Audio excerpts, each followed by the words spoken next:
Ok, bienvenidos nuevamente a Periodismo de Datos. En esta ocasión me voy a estar refiriendo a ese personaje que para algunos es algo oscuro, ¿verdad? El hacker.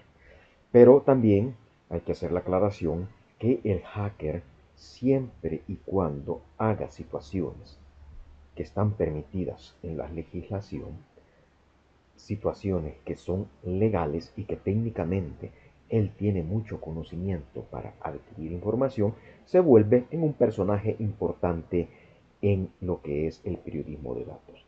Se vuelve un elemento clave en ese equipo interdisciplinario para obtener información periodística. Entonces, hago esta aclaración porque muchos van a creer y van a pensar que me estoy refiriendo a que hay que ocupar los hackers para investigar periodísticamente de manera ilegal, lo cual no es correcto. Y por eso hago esta aclaración para evitar, digamos, alguna confusión. En esta ocasión me voy a referir al hacker para la obtención de datos, es decir, qué significa, es decir, esa ética importante, las técnicas de investigación digital que él aplica para el tema del periodismo. Adicionalmente, vamos a revisar el equipo de periodismo de datos, esa convergencia entre periodistas, programadores y obviamente la redacción. Y luego, la web como una fuente de información, cómo rastrear, verificar y trazabilidad de la información en esos entornos digitales.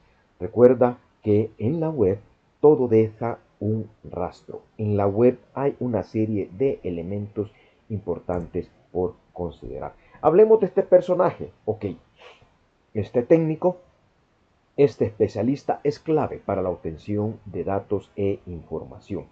Y aquí vamos a hablar del mito mediático a la práctica de la investigación digital aplicada al periodismo de investigación y aplicada al periodismo de datos a partir de una función profesional, ética y con mucho conocimiento en la web.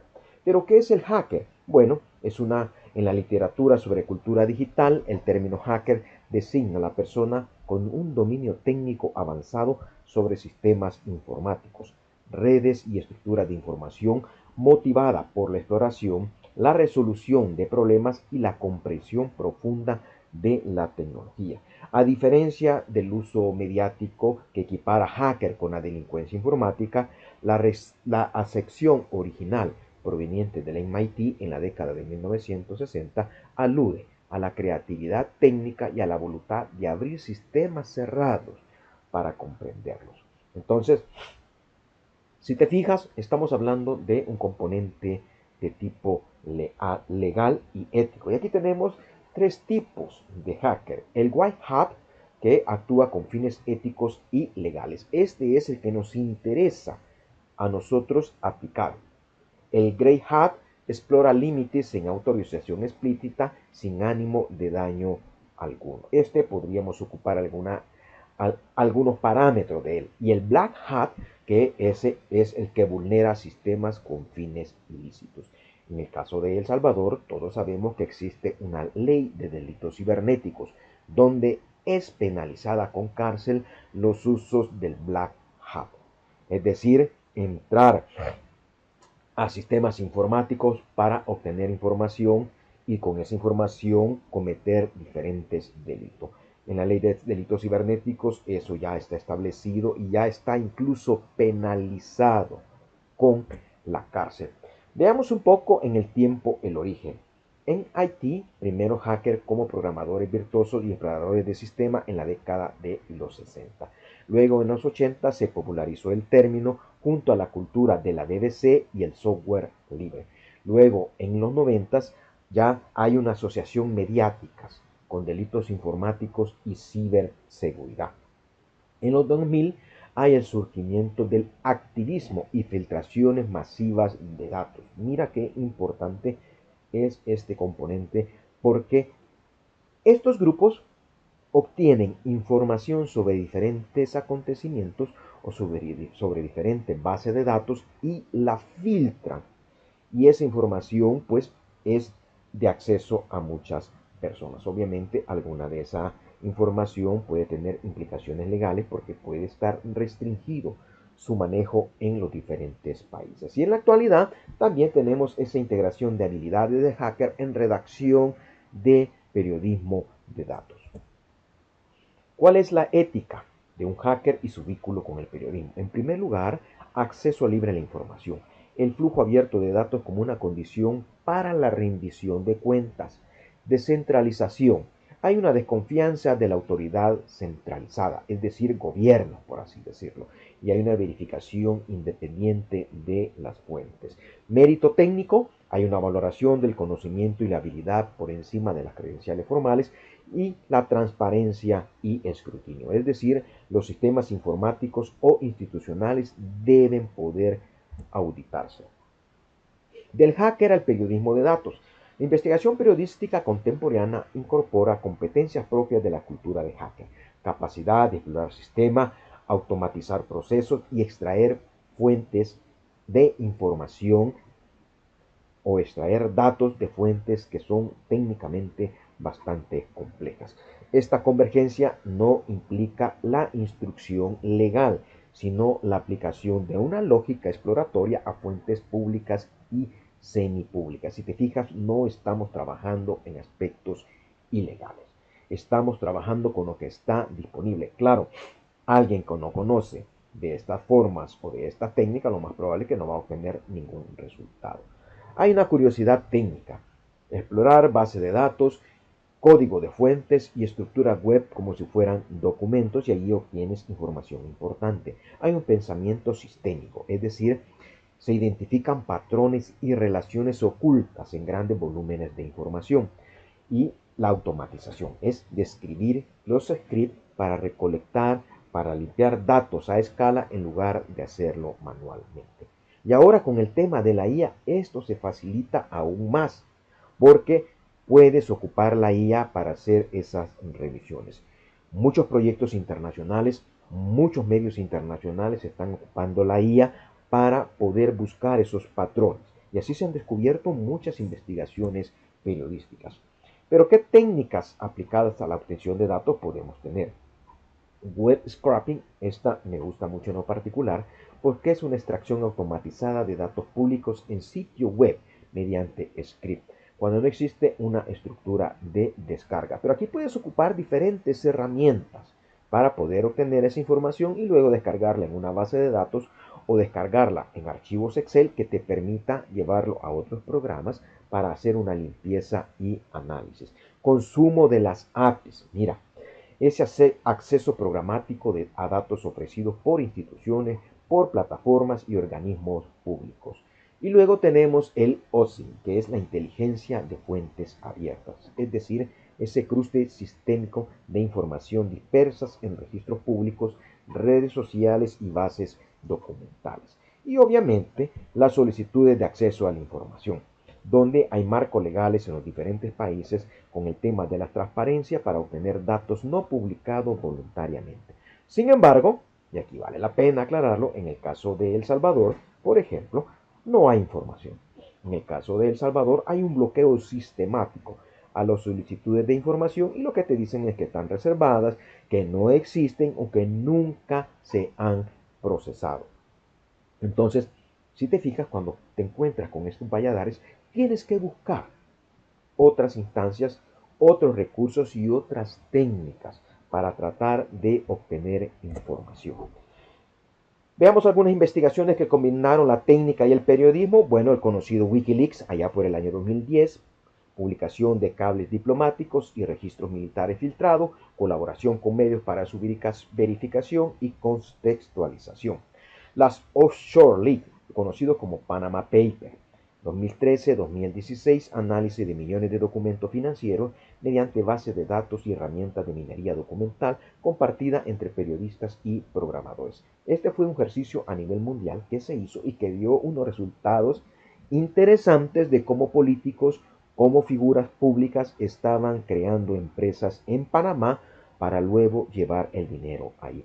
Cambridge Analytica 2018, reconstrucción del uso indebido de datos personales a partir de testimonios técnicos y documentación digital. Y hay otros trabajos como Guacamaya Leak, Se aplica mucho aquí para la región.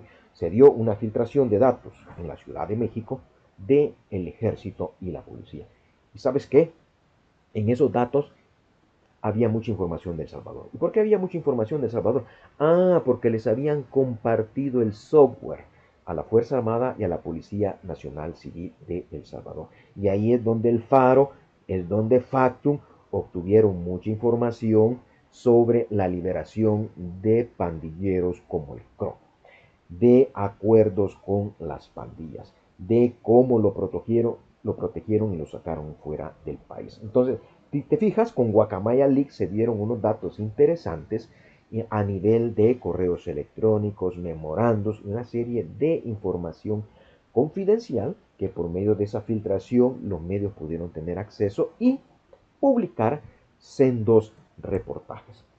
Veamos en qué consiste el equipo de periodismo de datos. Bueno, hay programadores, hay periodistas, hay diseñadores, hay visualizadores, etc. Significa que hay una alianza metodológica en una redacción moderna y contemporánea. Pero recordemos, ¿qué es el periodismo de datos? Es una modalidad de práctica periodística que emplea recolección, depuración, análisis y visualización de conjuntos de datos como método central para identificar, verificar y lo principalmente narrar hechos de interés público. A diferencia del periodismo tradicional basado principalmente en fuentes testimoniales, el periodismo de datos trata la base de datos, el código, el algoritmo como un objeto de investigación en sí mismo. Por eso es importante recordar las etapas del proceso: recolectar la información, limpiar la información, analizar la información y luego visualizar y narrar. El periodista casi entra en la tercera etapa. Cuando ya los técnicos han recolectado la información, han limpiado la información, te la presentan inmediatamente periodísticamente, comienza el proceso de análisis. Es decir, comienzas a identificar enfoques noticiosos, comienzas a identificar temáticas y al mismo tiempo estás visualizando cómo vas a presentar esos datos con gráficos interactivos, con videos explicativos y luego obviamente te lo llevas, ¿no? Te lo llevas a las diferentes plataformas. Y aquí viene el rol del periodista. Analiza, visualiza, pero además narra, traduce esos hechos para que sean entendibles, para que sean comprensibles y para que tenga una fuerza mediática y pueda capturar la atención de las personas. Dato más código más narrativa, tres componentes que distinguen a esta modalidad periodística de la reportería convencional. ¿Cómo está compuesto el equipo? Bueno, periodista de datos, formula preguntas de investigación, interpreta los hallazgos y construye la narrativa. Un programador o desarrollador diseña script de recolección, automatiza el procedimiento y construye herramientas de análisis. Un analista de datos estadístico valida metodológicamente los datos y garantiza el rigor de las conclusiones. Y un diseñador de visualización traduce los hallazgos en gráficos, mapas e interfaz comprensible para la audiencia. Aquí es fundamental el rol del periodista de datos, porque con su enfoque es que se va a diseñar, con su enfoque es que se va a narrar. Entonces, un equipo multidisciplinario. ¿Pueden solo periodistas hacer periodismo de datos? Sí, pero es complicado. Necesita el apoyo de los técnicos. En la medida que también el periodista va adquiriendo herramientas, va adquiriendo conocimientos de programación, también él se vuelve un componente importante en este equipo y también en la forma de desarrollar las investigaciones periodísticas. El programador es un aliado del periodista. Mira, incorporar a programadores a la redacción responde a la necesidad de procesar volúmenes de datos que exceden la capacidad de un análisis manual. Su función no sustituye el criterio periodístico, lo potencia al hacer posible interrogar fuentes antes inaccesibles.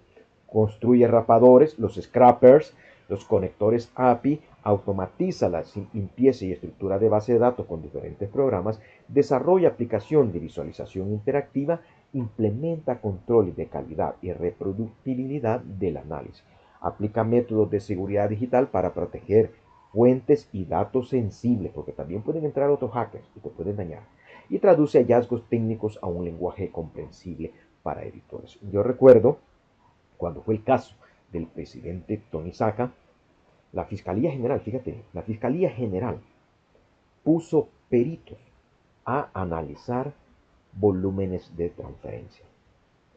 Y esos volúmenes de transferencia daban, digamos, algunos patrones de conducta. Por ejemplo, el presidente al primer día que llegó a casa presidencial abrió cuentas personales. Al segundo día abrió otras cuentas personales y ya en los próximos días comenzó a transferir dinero público a esas cuentas. Esos son patrones y esos patrones la fiscalía los identificó a partir del trabajo de los peritos. Pero también los programadores pueden identificar eso. Y ahora con inteligencia artificial metes toda la información de la base de datos y puedes ir identificando patrones. Y esos patrones te van a dar datos y esos datos es lo que te va a dar posteriormente enfoques. ¿Cómo supe esto del caso Saca? Bueno, está en el requerimiento que la Fiscalía presentó cuando la acusó por primera vez hace muchos años. Y luego, pues, se fueron conociendo más datos importantes a nivel que avanzaba el juicio hasta que fue condenado. Ok, ¿cuál es el flujo de trabajo en estos equipos multidisciplinarios que es de tipo colaborativo? Nos planteamos una hipótesis, es decir, planteamos una pregunta de investigación. Vamos a una etapa de adquisición. Identificamos, obtenemos la fuente de datos disponibles. Vamos a una etapa de procesamiento. El equipo técnico limpia, cruza y estructura la información. Y luego hacemos análisis conjunto. Es decir, entre periodistas, programadores interpretan los patrones hallados. Es muy probable que un programador no va a comprender o no va a dimensionar los enfoques informativos. Y aquí es donde entra el periodista cuando comienza a ver información importante que puede tener interés público. Y luego nos vamos a la publicación, es decir, vamos a producir la narrativa, vamos a visualizar, vamos a hacer la última verificación final para que nuestro producto esté listo para ser publicado. Nada menos, en estos días se han dado interesantes publicaciones con periodismo de este tipo. Como la isla Manguera, por ejemplo, ha sido adquirida por un grupo cercano al presidente Bukele, como un compadre de él también tiene contratos con Dr. SB, que mucha de esta información pudo haber sido cruzada por medio de periodismo de datos. ¿Cómo sirve la web como fuente informativa? Mira, cómo rastrear, cómo verificar, cómo documentar el origen de la información en lo que son los entornos digitales. En este caso, la web constituye hoy un archivo dinámico de documentos, registros, transacciones y rastros de actividad que puede emplearse como una fuente periodística siempre que se aplique criterios de rigurosa verificación y contextualización. Ten mucho cuidado que en este tipo de información no se permiten errores. ¿Y por qué no se permiten errores? Porque un error puede terminar en una demanda millonaria y esa demanda millonaria puede terminar en cárcel para el periodista. ¿Qué oportunidades tenemos? Acceso directo a documentos primarios y registros públicos, posibilidad de contrastar versiones históricas de un mismo contenido y a nivel de escala, análisis de grandes volúmenes de información en poco tiempo. ¿Qué riesgos también existen? Contenido efímero, editable o susceptible de que pueda ser eliminado. Y ya lo hemos visto en los portales de instituciones públicas y del mismo gobierno de mucha información que ha sido eliminada para que los periodistas no la puedan rastrear. También riesgos de desinformación y manipulación de metadatos. El periodista no logra identificar eso a las primeras de cambio, pero un programador sí. Un programador cuando entra a los metadatos puede saber si los han borrado, si los han manipulado por los tiempos que tienen esos archivos. Y también riesgo de fuentes anónimas o de autoría, difícil de establecer cuando los datos no sabemos cómo nos llegan.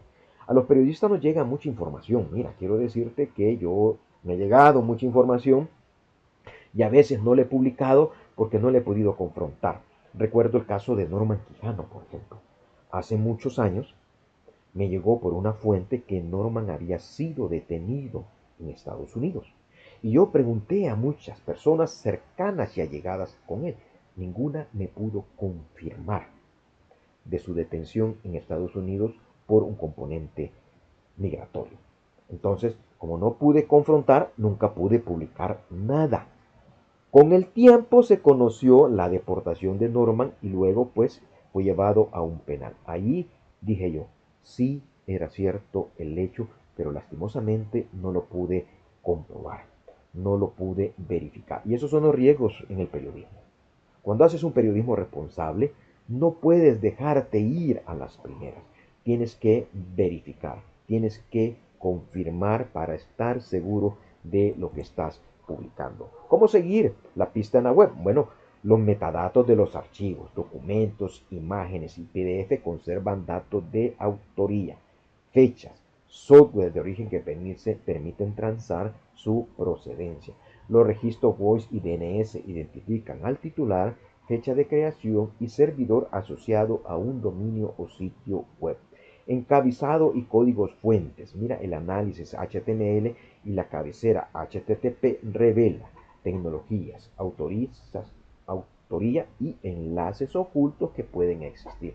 Y obviamente también los historiales de versiones, es decir, comparar capturas sucesivas de una misma página permite detectar ediciones o supresiones en ese archivo.